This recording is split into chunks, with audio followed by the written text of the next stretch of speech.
हिमाचल प्रदेश की सुरमई वादियों में यूं तो कदम कदम पर देवस्थल मौजूद हैं, लेकिन इनमें से कुछ एक ऐसे भी हैं जो अपने में अनूठी गाथाएं और रहस्य समेटे हुए हैं। ऐसा ही एक मंदिर है निरमंड का परशुराम मंदिर। यह मंदिर शिमला से करीब 150 किलोमीटर दूर रामपुर बुशहर के पास स्थित निरमंड गांव में है।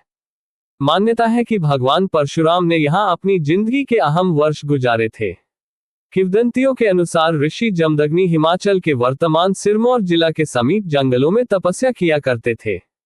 उनकी पत्नी और परशुराम की माता रेणुका भी आश्रम में उनके साथ रहती थी। ऋषि जमदग्नि को नित्य पूजा के लिए यमुना के जल की जरूरत होती थी। ये जिम्मेदारी रेणुका पर थी। रेणुका अपने तपोबल से रोज ताजा रेत का घा बनाकर उसे सांप के कुंडल पर धरकर आश्रम लाया करती थी। लेकिन एक दिन रास्ते में गंधर्व जोड़े की क्रीड़ा देख लेने के कारण उनका ध्यान भंग हो गया, और नतीजा यह निकला कि तपोबल क्षीण होने के कारण उस दिन न तो रेत का घा बन पाया और न ही सांप आया। इस कारण जमदग्नि की पूजा में विघ्न आ गया। ऋषि इससे इतना व्यथित हुए कि क्रोधावेश में आकर उन्होंने अपने ज्येष्ठ पुत्र परशुराम को मां रेणुका के वध का आदेश दिया। पितृभक्त परशुराम ने तुरंत पिता की आज्ञा का पालन किया और रेणुका को मौत के घाट उतार दिया। बेटे की पितृ भक्ति से जमदग्नि प्रसन्न हुए और उन्होंने वरदान मांगने को कहा तो परशुराम ने मां को दोबारा जीवित करवा लिया। ऋषि और रेणुका की बात तो यहीं आई गई हो गई, लेकिन परशुराम इसके बावजूद मातृहत्या के भाव से व्यथित रहने लगे। पश्चाताप की इसी ज्वाला की जलन से त्रस्त होकर उन्होंने पिता का आश्रम त्याग दिया और प्रायश्चित के उद्देश्य से हिमालय की ओर कूच कर लिया। इसी क्रम में अंततः परशुराम ने निरमंड में डेरा डाला। यहाँ उन्होंने मां रेणुका को समर्पित एक मंदिर भी बनवाया जो आज भी देवी अंबिका के मंदिर के रूप में यहाँ विद्यमान है। इस मंदिर में रेणुका की 1.25 फुट की प्रतिमा है जो नह के रेणुका मंदिर की प्रतिमा से मेल खाती है। परशुराम ने यहाँ जो आश्रम बनाया था उसी को आज परशुराम मंदिर के तौर पर पूजा जाता है। यह आश्रम पहाड़ी और जंगली जानवरों के इलाके में होने के कारण चारों तरफ से बंद था और आने जाने के लिए एक ही मुख्य द्वार था। मंदिर का यह मूल स्वरूप आज भी जस का तस है। कहते हैं यहीं पर मातृ हत्या के दोष निवारण के लिए परशुराम ने एक यज्ञ भी शुरू करवाया, जिसमें तब नरबलि दी जाती थी। किंवदंतियों की माने तो कालांतर में यही नरबलि मौजूदा भूंडा यज्ञ के तौर पर प्रचलित हुई, जो आज भी जारी है।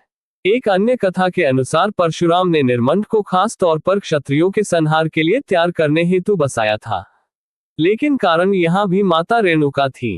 राजा सहस्त्रार्जुन के रेणुका के प्रति प्रेम की परिणति आखिरकार जमदग्नि और रेणुका के वध के रूप में हुई।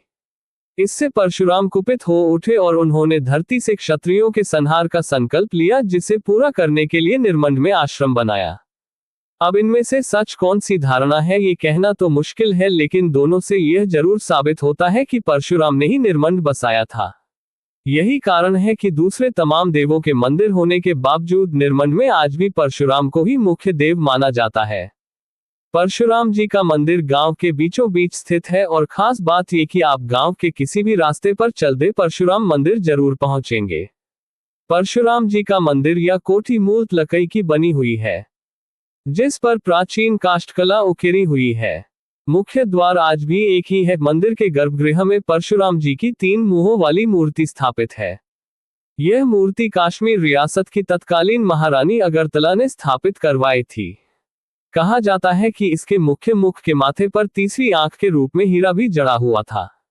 इसके अलावा यहीं पर परशुराम जी के तीनों मुंहों के लिए चांदी का मुखौटा भी हुआ करता था, जो बाद में चोरी हो गया था। हालांकि आज भी यहाँ के भंडार में समुद्रसेन के काल का स्वर्ण पात्र मौजूद है। इसके अलावा देवी के आभूषण भी हैं। इन्हें भूंडा यज्ञ के मौके पर जनता के दर्शनार्थ रखा जाता है। बाकी के समय ये ताले में बंद रहते हैं। मंदिर के प्रांगण में सदियों पुराने शिलालेख और प्रस्तर की प्राचीन प्रतिमाएं भी हैं, जो तत्कालीन भव्यता को सहज ही बयान करती हैं। परशुराम मंदिर के देखरेख हालांकि एक समिति करती है, लेकिन इसे देखकर सहज ही अंदाजा लगाया जा सकता है कि यह स्थानीय समिति के बस का रोग नहीं है और इसके लिए व्यापक स्तर पर सरकारी प्रयासों की जरूरत है। गांव के लोग इस प्राचीन मंदिर और उस कारण निरमंड के साथ जुड़े इतिहास के चलते निरमंड को धरोहर का दर्जा मांग रहे हैं। लेकिन यदि सरकार परशुराम मंदिर को ही सहेज ले तो भी बड़ी बात होगी। थोड़े से प्रयास और प्रचार से इसे इलाके का प्रमुख धार्मिक पर्यटन का केंद्र बनाया जा सकता है।